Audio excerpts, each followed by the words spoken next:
ये मेरा typewriter room है। करीब 302 टाइपराइटर हैं अभी मेरी कलेक्शन में। तो बेसिकली टाइपराइटर की जो हिस्ट्री है वो करीब करीब 140 साल है। टाइपराइटर बनने या टाइपराइटर बनाने की कोशिश तो बहुत साल पहले होते रही। 1710 से टाइपराइटर बनाने की कोशिश होती रही।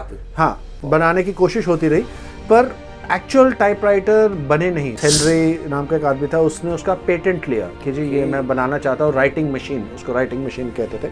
सो उसने उसका पेटेंट लिया, पर फिर उसके अगले 60 साल तक एक्चुअल फंक्शनल टाइपराइटर बन नहीं पाया। फाइनली जाके 1870 में जाके पहला टाइपराइटर बन पाया, जो उन्होंने जाके 1874 में पहला वर्किंग सेलिंग मॉडल बनाया ताकि लोग उसको यूज कर सकें। हाँ, मार्केट में डाला। उससे पहले तक सब एक्सपेरिमेंटेशन और ये सब चल रहा था। तो 1874 में पहला टाइपराइटर मार्केट में डाला गया और वो रेमिंगटन एंड सन्स ने बनाया, जो कि इंडिया के लिए बहुत, मैंने कहा, बहुत रेलेवेंट है। बिकॉज रेमिंगटन ना सिर्फ दुनिया में पहला ब्रांड था जिसने टाइपराइटर बनाया, इंडिया में सबसे कॉमन था, बिकॉज सबसे ज़्यादा टाइपराइटर इंडिया में रेमिंगटन इंपोर्ट किए गए। अभी मेरे कलेक्शन में भी आप देखेंगे तो आपको बहुत सारे रेमिंगटन दिखेंगे। बट इंडिया के कंटेक्स्ट में एक और सबसे इम्पॉर्टेंट चीज़ ये थी कि मैंने जैसे आपको बताया, रेमिंगटन रैंड जब इंडिया में पहला टाइपराइटर मैन्युफैक्चरिंग फैक्ट्री बनाई गई तो रेमिंगटन ने इंडिया में बनाई इन वेस्ट बंगाल। तो रेमिंगटन का इसलिए बहुत बड़ा इंडिया के साथ कनेक्शन रोल रहता है और हमेशा रहता रहा है। सो 1874 में पहला टाइपराइटर बना, पर एक्चुअली टाइपराइटर की एक्सेप्टेंस कि जी टाइपराइटर यूज किया जाए 1880s में जाके शुरू हुआ। कॉमन जो हुआ हाँ, लोगों ने उसको इस्तेमाल करना शुरू कर दिया। तो 6-7 साल तक उसकी इतनी एक्सेप्टेंस नहीं थी, बट 6-7 साल के बाद 1880s में टाइपराइटर्स की एक्सेप्टेंस आने लग गई। ये जो आप देख रहे हैं 302 टाइपराइटर, अगर आप घूम के देखेंगे, सारे के सारे जितने सूटकेसेस आपको दिख रहे हैं इन सब में टाइपराइटर है। ये सूटकेस नहीं है, बिकॉज कई लोग आके पूछते हैं आपने सूटकेस की कलेक्शन कर रखी है, तो इट्स नॉट अ सूटकेस। ये सारे टाइपराइटर्स हैं जो कि मैंने सारे के सारे इकट्ठे करके रखे हैं। और हर टाइपराइटर का इवन जो केस है, जो उसकी अटैची है या वो है, उसकी भी एक बहुत इंटरेस्टिंग स्टोरी है कि वो क्यों, कैसे, कहाँ, किस हिसाब से बनाए गए। तो मेरे पास जो सबसे पुराना टाइपराइटर है वो ये 1909 का टाइपराइटर है। सो मोटा मोटा आप ये मान लीजिए कि उसको आज की डेट में 115 साल पुराना हो गया। तो ये रेमिंगटन का टाइपराइटर बना हुआ है, मेड इन न्यूयॉर्क। आप देखेंगे भी नाम और उसका मॉडल नंबर आगे लिखा हुआ है, मेड इन न्यूयॉर्क। और ये राउंड कीज का मॉडल आता था। सो राउंड की मॉडल्स 1930s 40s तक बहुत फेमस रहे। उसके बाद अगर आप देखेंगे सारे के सारे टाइपराइटर्स में की पैड चेंज होके स्क्वायर की पैड आ गया। सो ये राउंड की पैड वाला है, इसको टॉल मॉडल कहते थे और बहुत फेमस मॉडल था। ऑफिस के लिए यूज़ किया जाता था और मेनली प्रोफेशनल यूजेज के लिए यूज़ किया जाता था। और करीब करीब 17 किलो का ये टाइपराइटर बनाते थे। इतना हैवी बनाते थे? हाँ, ये ऑलमोस्ट 17 किलो का टाइपराइटर है। तो आपको ऐसे जैसे जैसे टाइपराइटर्स बढ़ते जाते हैं और कुछ बहुत आइकॉनिक बाकी टाइपराइटर्स दिखाता हूँ मैं। बाकी सर इसमें जो इसका मतलब मैकेनिज्म था, चलने का तरीका, पेपर रोलिंग का, वो सब इसी में जो आज चलता है वैसा था, कुछ डिफर था उसमें? सेम टाइपराइटर्स का फंडामेंटली डिफेक्टो 130 साल में बहुत कम चेंजेस आए हैं। तो जो बहुत कम चेंजेस आए हैं वो आपको बता रहा हूँ। सेम पेपर लोडिंग है, टॉप पेपर लोडिंग है। कुछ जो इलेक्ट्रिक वाले लेटर एजेस में आते थे उनमें पैरेलल लोडिंग आता था, बट अदरवाइज़ ये सारे के सारे जो आते हैं वो सारे के सारे टॉप लोडिंग आते हैं। कईयों में मैं आपको अभी पेपर यूज़ किया हुआ या टाइप करके भी दिखाता हूँ। और ये सब राइट साइड पे यो टाइपिंग इंग्लिश में क्या कहते हैं, लेफ़्ट टू राइट। तो ये यहाँ पे जैसा मैंने बताया घंटी बजती थी, यहाँ पे there used to be a ringer. जैसे आप मार्जिन के पास पहुँचते थे तो वो घंटी बजाता, इंडिकेट करता है मार्जिन पे आपको रोटेट करना है और पेपर को आगे मूव करना है नेक्स्ट लाइन में। सो that is how it is. मेरी इनिशियल जो कलेक्शन है 1909 वाला आपको दिखाया था, ये 1911 या 12 का मॉडल है। सो ये अगेन फोल्डेबल टाइपराइटर जो आते थे 1912 में है, आई थिंक 12 में दे स्टार्टेड मेकिंग दिस। सो ये 1912 का फोल्डेबल स्मिथ कोरोना का ही वर्जन है, पर ओल्डर मॉडल है उसका। सर इसकी जो फंक्शनिंग के लिए इसमें कितने तरह के आइटम्स या मर्ज के जाते थे उसके बारे में थोड़ा बताएंगे? आप देखेंगे अगर ये एक टाइपराइटर को एक एक अल्फ़ाबेट को करने के लिए ये सारे की सारा मैकेनिज्म, हर मैकेनिज्म एक स्प्रिंग के साथ ताकि वो वापस आए, उसकी rod with the punch tab. So even एक अल्फ़ाबेट को टाइप करने के लिए अगर आपको दिख रहा है तो उसमें करीब करीब 24 पार्ट तो उसी में जा रहे हैं, सिर्फ एक अल्फ़ाबेट को क्रिएट करने के लिए। और उसको सपोर्ट करने के लिए जो है वो अलग है। सो तभी ये इतना कॉम्प्लेक्स था। अगर आप ये देखेंगे इसका सिर्फ ये पार्ट जो है विच इज़ देयर, वो अपने आप में रिबन चलाने के लिए जो सिचुएशन है वो इतनी कॉम्प्लिकेटेड और कॉम्प्लेक्स सिचुएशन है जो कि क्रिएट की जाती थी। So this is again one of the oldest initial जो टाइपराइटर्स, जो जैसा मैंने आपको पहले बताया लैपटॉप के आज के ज़माने के लैपटॉप के इक्विवेलेंट जो था। सो ये रहा, ये मेरा लैपटॉप था उस ज़माने का, आज से 125 साल पहले का मेरा लैपटॉप है ये। आपको एल्बम दिखाता हूँ क्योंकि ये एक बहुत यूनिक टाइपराइटर है। इसमें भी टाइपराइटर निकल गया। अब टाइपराइटर की जो क्वालिटी है या जो इसका फीचर है आपको वो दिखाता हूँ जो कि सबसे यूनिक फीचर रहा है। बहुत पुराना टाइपराइटर है, 1920s का टाइपराइटर है, बट जो इसका सबसे यूनिक पार्ट होता था, इसको टाइप करने के लिए अगर आपको लग रहा है कि यहाँ लेवल पे पेपर कैसे आएगा, सही, सो वो नहीं पॉसिबल था। तो इसलिए ये टाइपराइटर की जो कीज़ हैं, पंच कीज़, वो उठ जाती थी और वो ऐसे उठ के एक पीकॉक फॉर्मेशन में आके फिर टाइप की जाती थी। सो ये एक बहुत यूनिक टाइपराइटर होते थे जिसमें जो पंच कीज़ हैं वो ऊपर डिज़ाइन फॉर्म में उठ के बन के आती थी। और सर कहाँ का है ये, कौन सी country? This is again Remington, American. आप कीज़ की फिनिश देखिए जो तब की आती थी, आज भी 100 साल से ऊपर हो गए और आज भी काफ़ी स्मूथ है इसकी जो कीज एब्सोल्युटली प्रेस करने पे। मैंने आपको कहा कि बेसिकली 100 साल का हम मान के चलते थे मेरे चीज़ लास्ट करनी चाहिए। सो ये एक बहुत यूनिक वैरायटी के आते थे जिसमें हम इसको रेज करके पंच वालों को यूज़ किया करते थे। और सर इसमें पेपर स्टैंड का क्या सिस्टम होता है? ये पेपर यहाँ फीड किया जाता है। अगर आपको मैं दिखाता हूँ शायद थोड़ा सा, अगर पेपर यहाँ हो, ये रहा। सो पेपर यहाँ यूँ फीड किया जाता था और ये रोलर पेपर को घुमा के ठीक है, पेपर को यहाँ ले आता था ठीक है, और फिर हम पेपर पे टाइप करते थे। तो सर ये कौन सा मॉडल देखने वाले हैं हम लोग? ये इसलिए इम्पॉर्टेंट है और मैंने कहा आपको ये भी दिखा देता हूँ क्योंकि जैसे रेमिंगटन ब्रांड एक इम्पोर्टेड ब्रांड ने इंडिया में लाके टाइपराइटर असेंबल करके बेचने शुरू कर दिए। ये एक और कंपनी थी which was a Swedish company. So ये स्वीडिश कंपनी ने इंडिया में हालदा ब्रांड से टाइपराइटर्स लॉन्च करने शुरू किए। साउथ इंडिया में बहुत फेमस थे कंपैरेटिवली। नॉर्थ इंडिया में Remington was doing very well, South India में Halda was doing very well. तो ये इंडिया में असेंबल किया हुआ एक स्वीडिश टाइपराइटर है। बहुत पुरानी कंपनी है हालडा, 1888 में आई थिंक हालडा बनी थी, पर इंडिया में उन्होंने फैक्ट्री साउथ इंडिया में बना के साथ में जिस तरह रेमिंगटन ब्रांड ने फैक्ट्री लगा के बनाए थे, तो ये एक और कंपनी थी जो इंडिया में टाइपराइटर बनाती थी। सर अभी आपने हमें दिखाया 17-19 kg का और अब दिखा रहे इतना छोटा सा। एवोल्यूशन इसी को एक कहा जाता है। ज़रूरत आदमी को क्या क्या करवाती है और कंपनीज बिजनेस करने के लिए क्या क्या करते हैं, ये उसका एक बहुत ब्रिलियंट एग्जांपल है। ये जो आप टाइपराइटर देख रहे हैं करोना, आई एम श्योर सबको नाम बहुत पसंद आ रहा होगा क्योंकि करोना सडनली बहुत फेमस हो गया, बट ये स्मिथ करोना है। Before it became Smith corona, उससे पहले इट वाज ओनली करोना। ये 1917 का मॉडल है। आप देखेंगे इस पे इवन ब्रांडेड है 1917, यहाँ पर पेटेंट मेंशन्ड है। जी जी जी, ये 1917 पेटेंटेड है। तो ये बहुत ही इंटरेस्टिंग टाइपराइटर था बिकॉज एक तरफ हम एक बहुत हैवी टाइपराइटर बना रहे थे 17 किलो का, दूसरी तरफ हम ये टाइपराइटर बना रहे थे जो आज की डेट में आपका लैपटॉप है उसका इक्विवेलेंट। ये फोल्डिंग टाइपराइटर्स होते थे। फोल्डिंग मीन्स आप इस टाइपराइटर को आपने इसको उठाया, आपने इसको यूं फोल्ड किया और उसके बाद आपने उठा के इसको अपने सूटकेस में रख के लेके चले गए।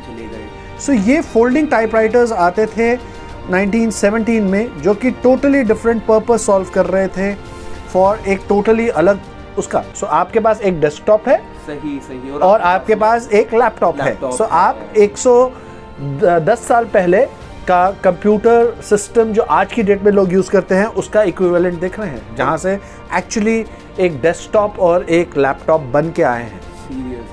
लेकिन सर यहाँ पर मैं इसके जो ये की वर्ड जो है यहाँ पर इसका जो मतलब प्लेसमेंट है वो बहुत अलग है आज नहीं, बिल्कुल भी नहीं है। As a matter of fact ये सबसे इंटरेस्टिंग स्टोरी है आपके लिए। This is called the QWERTY keypad. अच्छा। QWERTY कीपैड इज जो आप आज अपने फोन में यूज करते हैं, ठीक है, जो आज आप अपने कंप्यूटर में यूज करते हैं, ये 130 साल से बदला नहीं है। ओके। आपके मोबाइल में और आपके कंप्यूटर के में आज भी QWERTY कीपैड यूज किया जाता है।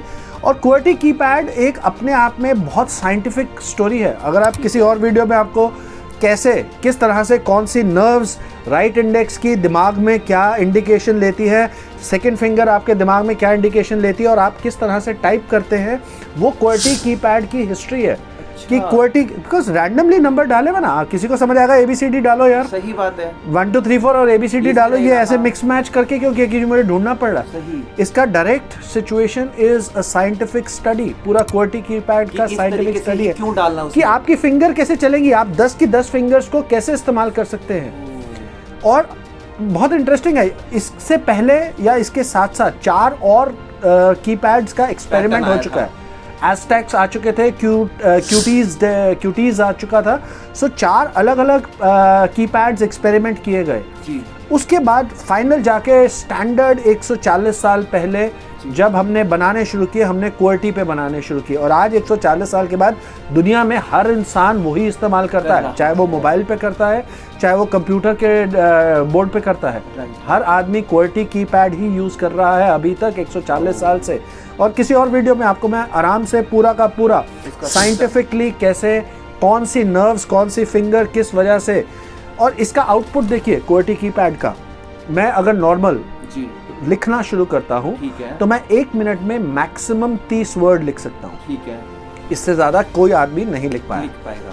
टाइपिंग में people were able to reach speeds of 130 words. 130 word 1 minute में टाइप करने का रिकॉर्ड है। और दूसरा 130 तक रीच करना वाज नॉट स्ट्रेट फॉरवर्ड, कि किस तरह से आदमी का दिमाग उस चीज़ के साथ एक्लेमेटाइज होता गया, अडॉप्ट करता गया, और आपकी उंगलियां चल रही हैं 1 मिनट में, 60 सेकंड में 130 वर्ड। तो ये QWERTY का आउटपुट है। और QWERTY आज की डेट में शायद आप किसी बच्चे से पूछ के देखिए फ़ोन पे QWERTY क्यों है, उसके बाद किसी के पास जवाब नहीं होगा। किसी से भी पूछे QWERTY क्यों है, QWERTY का दुनिया में मतलब आज तक मुझे सिर्फ एक आदमी मिला है जिसको QWERTY क्या होता है पता है।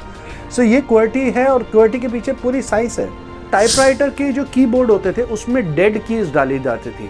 डेड कीज होती थी कि भैया ज़रूरत ही नहीं है और मुझे उस लाइन में वो चाहिए ही नहीं, तो उसको डेड कीज डाली जाती थी।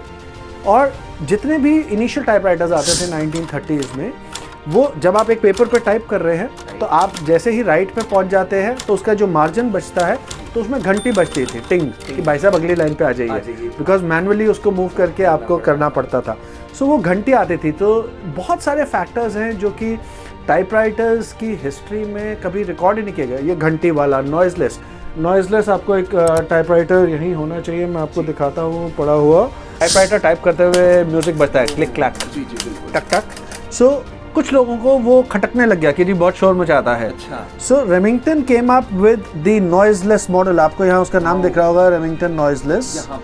सो these were called the silent typewriters। अब इस टाइपराइटर में टाइप करते हुए आपको वो जो टक टक टक टक की आवाज़ है वो आनी बंद हो गई। तो ये आप इसकी शेपिंग देखिए, बहुत यूनिक शेप में ये बनाया गया। इसके कीबोर्ड्स में आप चेंजेस देखिए। पहले वाले में मेटालिक केसिंग था, मेटालिक केसिंग हट गया क्योंकि खट खट खट खट करता था। अब ये उस पर प्लास्टिक का वो आ गया और उसमें बनने लग गया, राउंड शेप ही रहा बट उसमें आ गया। और ये जो रेमिंगटन के मॉडल्स थे साइलेंट, ये कुछ लोगों को बहुत पसंद आए, स्पेशली विमेन जिन्होंने started typing. As a matter of बहुत इंटरेस्टिंग 2 फैक्ट आपको बताता हूँ। 1930s में अमेरिका में specially, because typewriters basically American history है, बाकी कंट्रीज़ ने सबने बनाने शुरू कर दिए, बट फंडामेंटली 1880 से लेकर 1910 तक अमेरिकन हिस्ट्री है टाइपराइटर्स की। सो सारी की सारी जितनी अमेरिकन लेडीज़ थी, they started working as typists, they started working as shorthand people in the offices। और in 1930 94.9% women who were working as typists and shorthand were all unmarried women। 94.9%, almost 95% जो women who were working in the offices in America in 1930 were all unmarried women typing। So that is the revolution जो उसने create कर दिया। So ये noiseless जितने typewriters बनाए गए was very appealing to the women कि जी बिना शोर के टाइपिंग हो रही है। So अपना अपना कॉन्सेप्चुअल है, so but this did not do very well for the company. So India में ये चीजें आई या फिर अभी तक इंडिया में ही थी हमने ऑलमोस्ट जितने भी हमारे टाइम है उनमें से हमने मेजॉरिटी टाइपराइटर्स इंपोर्ट किए हैं। सो ये सब इंपोर्ट होकर इंडिया में आए हुए थे। तो इन्होंने रेमिंगटन नॉइजलेस टाइपराइटर्स बनाए कि आवाज़ नहीं आनी चाहिए, और वो फेल हो गए। वो इसलिए फेल हो गए क्योंकि लोगों को जो टाइपराइटर का क्लिक क्लैक था वो एक बहुत इंटरेस्टिंग म्यूजिकल एज फील देता था। अच्छा, people use to feel the emotion कि यार टाइपराइटर बज रहा है, they use to treat it as कि बाजा बज रहा है। और आप एक्चुअली कभी किसी दिन, अगर मैं तो सभी को यही कहता हूँ जो भी आते हैं, एक दिन कमरा बंद करके पिन ड्रॉप साइलेंस में एक दिन टाइपराइटर पे एक लेटर टाइप करके देखिए, you will fall in love with the music. Seriously, आप उसकी म्यूजिक को सुन के आप वही बजाना चाहेंगे। और इसका सबसे बड़ा प्रूफ है कि बहुत सारे ओपेराज में जितने म्यूजिकल शोज होते थे उनमें टाइपराइटर्स यूज़ किए जाते थे म्यूजिकल इक्विपमेंट की जगह। वो वहाँ पे टाइपराइटर पे म्यूजिक देते थे साथ में ओपेरा में। सो 1950s में देयर आर 2 वेरी फेमस ओपेराज जो सिर्फ टाइपराइटर की म्यूजिक पे बजाए गए हैं और बनाए गए हैं। तो बहुत अलग अलग ढंग से बहुत अलग अलग चीज़ों में कंट्रीब्यूशन रहा है। ये जो आप देख रहे हैं, this is Hermes ambassador. Hermes ambassador is 1940s।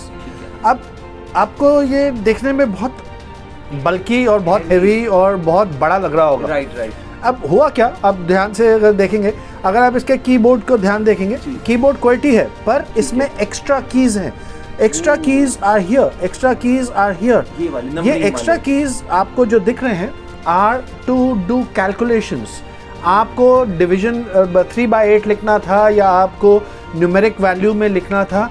So they came up with the concept कि आपके पास इस पे टाइपराइटर पे आपके पास एक्स्ट्रा प्रोविजंस हैं। अगर आप देखेंगे इन सबके सिंबल्स और ये अलग है, ये सारे के सारे डिफरेंट आ रहे हैं। These were used basically by professors. They were used by people who were actually either teaching or were doing a lot of mathematical calculations. So Hermes was iconic. मतलब आपने आज की डेट में Hermes ब्रांड देखते हैं, वो fashion brand है, ये सेम नहीं है, but this is a Swiss made typewriter. And इन्होंने इसी के कंपैरिजन में नेक्स्ट टाइपराइटर में आपको Hermes बेबी दिखाता हूँ।